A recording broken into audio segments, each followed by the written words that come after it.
હવામાન વિભાગની આગાહી વચ્ચે દક્ષિણ ગુજરાતમાં ભારે વરસાદથી ખેડૂતો ચિંતામાં મુકાયા છે। ઓલપાડના કાંઠા વિસ્તારમાં પવન સાથે વરસાદ વરસતા ઉનાળાના ઊભા પાકને નુકસાન થયું છે।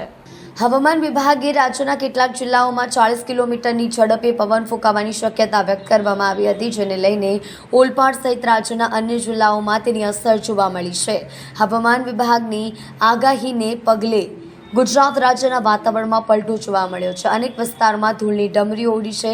ઓલપાડ ગામ અને ઓલપાડ તાલુકાના આજુબાજુના ગામોમાં ભારે પવન ફૂંકાયો છે, જેની સાથે ધૂળની ડમરીઓ ઉડી રહી છે। તેની સાથે અનેક વિસ્તારમાં ભારે પવન અને ગાજવીજ સાથે વરસાદ વરસ્યો છે। ઠેર ઠેર પડી રહેલા કમોસમી વરસાદે ગરમીમાં ચોક્કસ રાહત આપી છે, પરંતુ ખેડૂતના ઊભા પાકને નુકસાન પણ થયું છે।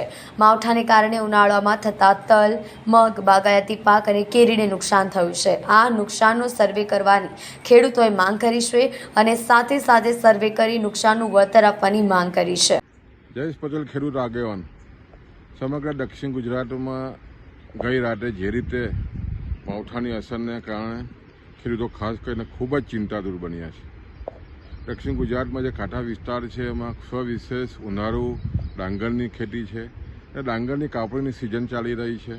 એની સાથે ઉનાળુ તલ અને મગ પણ સવિશેષ જ્યારે ખેડૂતોએ પાક લીધો હોય ને જ્યારે લણવાની સિઝન ચાલતી હોય ને એવા સમયે જે રીતે વરસાદ આવ્યો છે અને ખાસ કરીને જે માવઠું થયું છે પવન સાથે, એને કારણે બહાર છે કાંઠા વિસ્તારના ડાંગરના પાકને, તલના અને મગના પાકને ખૂબ જ ભારે નુકસાન થયું છે।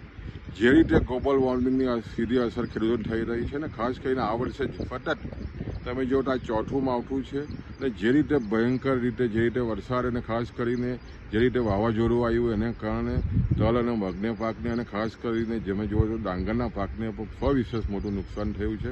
ખેડૂતો નિરાશ થયા છે અને આદરણીય આપણા મુખ્યમંત્રીશ્રીએ પણ જે રીતે તપાસના આદેશોને ખાસ કરીને જે રીતે નુકસાન થયું છે ખેડૂતોને સર્વે કરાવીને ખેડૂતોને તાત્કાલિક સહાય મળે એ દિશાના જે પ્રયત્નો આરંભ્યા છે એને ધન્યવાદ છે। ચોક્કસ અમને આશા છે કે આવનારા દિવસોમાં ખેડૂતોને જે નુકસાન થઈ રહ્યું છે એનું પૂરું વળતર મળશે।